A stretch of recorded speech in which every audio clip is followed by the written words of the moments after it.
Yo, good day! What is up mga riders and moto enthusiasts? Ito ang top 10 na motorsiklo na sulit kunin ngayong 2026. Maraming motor ang naglabasan sa market nung nakaraang taon. Pero ano nga ba ang sulit bilhin na motor ngayong bagong taon? Tara, samahan nyo ko na tingnan ng mga motorsiklo na babagay sa iyo ngayong 2026. At kung bago ka pa lang sa ating channel, please don't forget to hit that subscribe button para updated ka sa ating mga balita. Disclaimer lang po, ang mga motor na nasa listahan natin ay base lamang sa aking personal na pagsasaliksik at opinion. So without further ado, let's go! Una sa listahan, ang Yamaha Aerox V3 SP version. Ito ang sporty beast na may 155cc liquid-cooled 4-stroke single overhead camshaft 4-valve engine na nagpuproduce ng 15 horsepower at 14.2 Nm of torque. Na mayroong bagong design na display panel, ito rin ay fully digital at samahan mo pa ng Y-Connect. Ito rin ay equipped ng smart key system na may electronic power socket para iwas lobat sa ating mga gadgets. Size ng gulong. Sa harapan, meron itong 110x80x14 at sa likuran naman ay merong 140x70x14 at pareho na itong tubeless para sa stable grip sa ating kalsada. Meron din itong safety features tulad ng ABS sa harapan at samahan mo pa ng traction control para sa ligtas sa mga madudulas na kalsada. Ang fuel tank capacity naman ay merong 5.5 liter fuel consumption. Kaya na itong magbigay ng 30 to 35 kilometers per liter at syempre nakadepende ito sa driving habit ni rider. Ginamitan na din nila ito ng projector LED lights para sa mas maliwanag na daan kahit gabi. At ang presyo nito ay nagkakahalagang 163,900 pesos.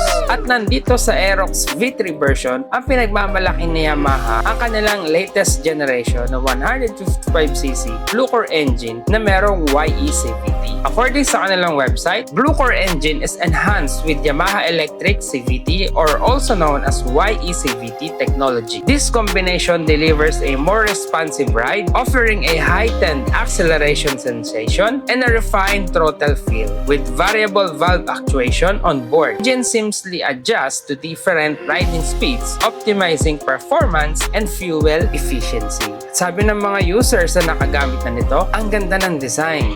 Malaki ang storage at comfortable sa long rides. Sporty look na may power talaga. Pero may mga nagrereklamo na medyo stiff ang suspension. Ano sa tingin mo? Ito na ba ang magiging susunod mong motor para sa iyong mga rides?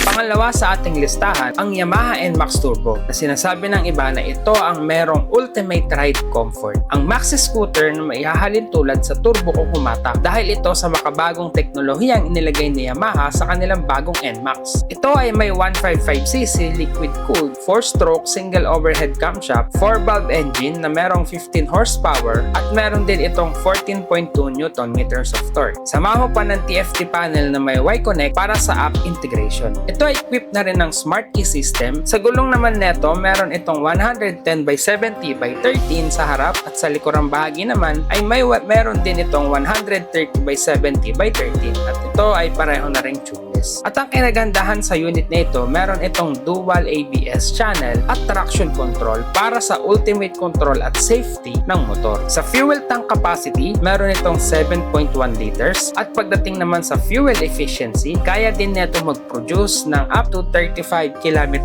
per liter. Ang ilaw nito ay all LED mula sa headlights at taillights. Ang presyo naman nito ay nagkakahalaga ng 175,900 pesos. Real talk from the owners. Game changer talaga. Ang lakas ng boost, super comfortable at unmatched sa segment. Maraming positive sa reliability at features. Imaginein mo parang may turbo boost sa bawat twist ng throttle. Ngayon, handa ka na bang sumabay sa bilis nito? Let's go! Pangatlo, ang Yamaha Aerox V3 Standard. Katulad ng SP pero mas budget friendly. Ang kinaibahan lamang nito sa Aerox SP ay ang kanilang YE-CVT feature na wala dito sa standard version. Ito naman ay may 155cc liquid-cooled engine, 4-stroke single overhead camshaft, 4-valve engine na merong 15.1 horsepower at 14 Nm of torque. Ito ay merong digital display panel para sa clear information. Ang gulong nito ay pareho din ng sa Aerox SP na merong 100 110 by 80 by 14 at sa likuran naman ay 140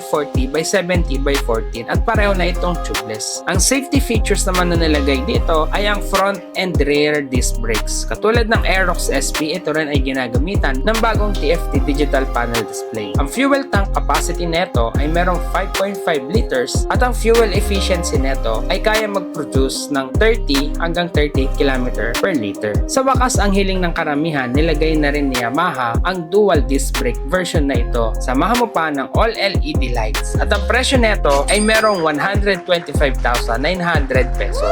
Sabi ng riders, reliable at matipid. Perfect for daily commute. May mga nag-say na mas matipid ito kumpara sa SP version. Simple pero powerful. Perfecto para sa daily commute mo. Ang apat, ang Honda PCX RoadSync.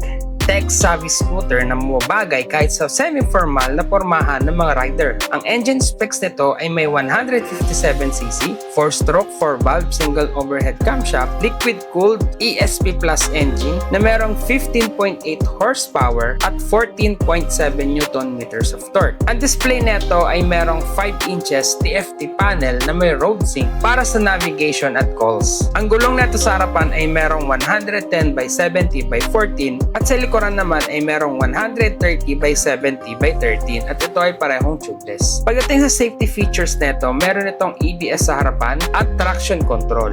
Ang fuel tank capacity nito ay merong impressive na 8.1 liters at ang fuel efficiency nito ay kayang umabot hanggang 46 km per liter. At ang presyo nito ay umaabot ng 154,900 pesos. According sa mga nakagamit nito, sabi nila, elegant at exceptional performance, super comfy, maraming praise sa connectivity at efficiency. Connected ka sa daan parang smartphone sa gulong. Gagawin ba nitong mas exciting ang biyahe mo? Panglima, ang Honda ADV RoadSync. Rugged yet smart ang datingan na may 157cc, 4-stroke, 4-valve, 4-stroke, 4-valve, single overhead camshaft, liquid-cooled ESP Plus engine na merong 15.8 horsepower at meron din itong 14.7 Nm of torque. Display panel neto, ito ay merong digital road sync connectivity. Gulong sa harapan, 110 by 80 by 14. Sa likuran naman ay 130 by 70 by 13. Ito ang ilan sa mga safety features ng motor na ito. Meron itong ABS sa harapan para sa off-road confidence. Nilagyan din nila ito ng traction control at para naman sa biglaang full brake, nilagyan nila ito ng ESS or yung tinatawag na emergency stop system na biglang nagbiblink ang signal light sa likod kapag ikaw ay biglang nagpreno. Pagdating sa fuel tank capacity, meron itong 8.1 liters na kayang mag-produce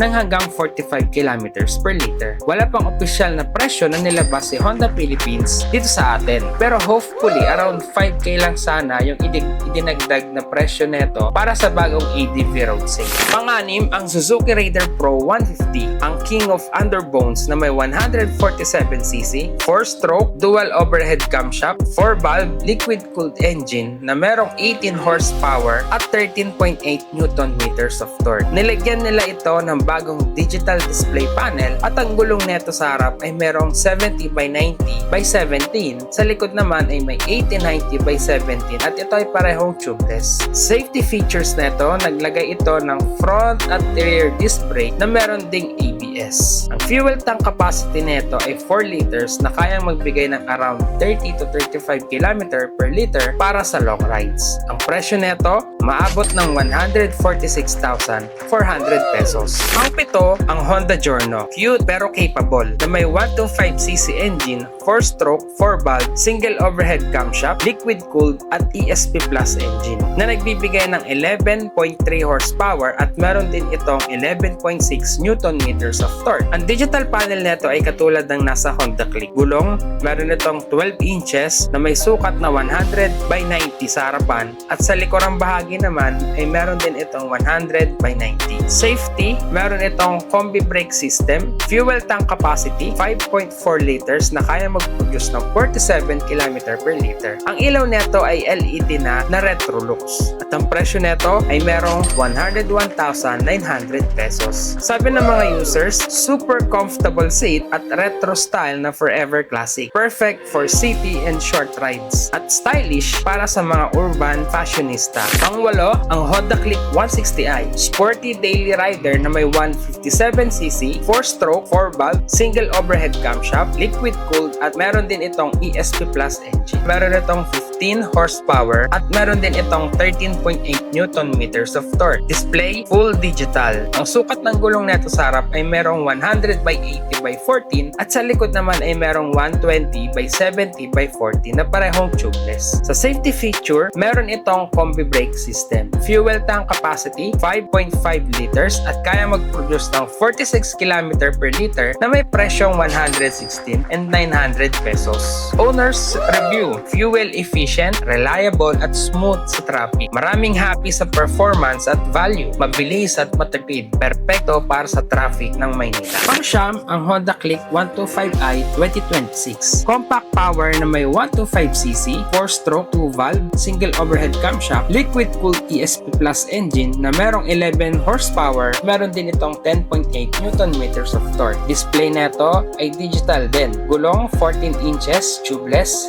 Sa likurang bahagi, 14 inches tubeless. Fuel efficiency, kaya neto magbigay ng 50 km per liter. Ang ilaw neto ay LED na rin. Meron akong full video na ginawa tungkol dito, pwedeng panoorin dito sa link nito. At para sa panghuli natin sa listahan, nandito ang Yamaha X-Max 2025, ang premium maxi scooter na merong 292cc, liquid-cooled, 4-stroke, single overhead camshaft na merong 4-valve engine. Meron itong 27.6 horsepower at meron din itong 29 Newton meters of torque. Ito ay merong kombinasyon ng 4.2 inches TFT and 3.2 inches LCD into one easy-to-read interface with improved backlighting, smoke screens, and painted trim for a sporty clean look. Sa gulong sa harapan, meron itong 120 by 70 by 15 at sa likod naman, meron itong 140 by 70 by 14 at parehong tubeless. For safety features, naglagay si Yamaha ng dual ABS, traction control, at meron din itong electronic windscreen adjustment. Pagdating naman sa fuel tank capacity, meron itong 13 liters. At pwede din itong makapagbigay ng 20 to 30 km per liter. At ang presyo nito ay nagkakahalaga ng 311,000 pesos. User says, exceptional package, engaging ride at luxury feel. Perfect for long rides. Ngayon, ito na ba ang ultimate upgrade mo? At yan na nga ang ating top 10 best motorcycles para sa 2026. Mula sa budget hanggang sa premium. Lahat may kanya-kanyang lakas base sa specs at totoong reviews ng owners. Ngayon, alin sa mga ito ang nakuha ang puso mo? Comment mo na kung ano sa mga ito ang napili mo na pwedeng maging motor ngayong 2026. I-like mo na rin ang video at i-share para sa mga kaibigan mo na naghahanap ng bagong motor. At pa-subscribe na rin sa ating channel para sa mas maraming tips at reviews ng mga darating pang motor. Again, ride safe at kita-kits sa susunod na adventure. Salamat sa panonood. God bless us.